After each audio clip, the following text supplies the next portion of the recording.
Матчевая встреча по боксу между студенческой сборной Республики Крым с командой Российского студенческого спортивного союза началась с гимна России. Спортивный комплекс «Локомотив» заполнен болельщиками. Интерес к спорту в республике высокий.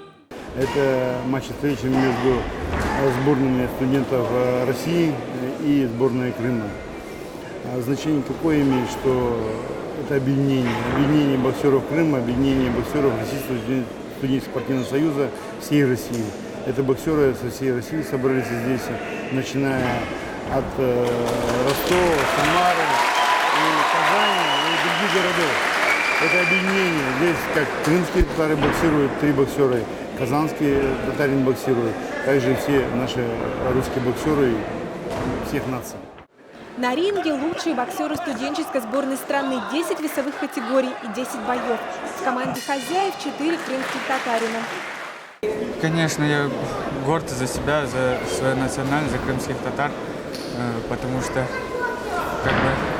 мы должны прославлять свою республику и свою национальность, показывать их не только на республиканском уровне, но на уровне страны в международных соревнованиях.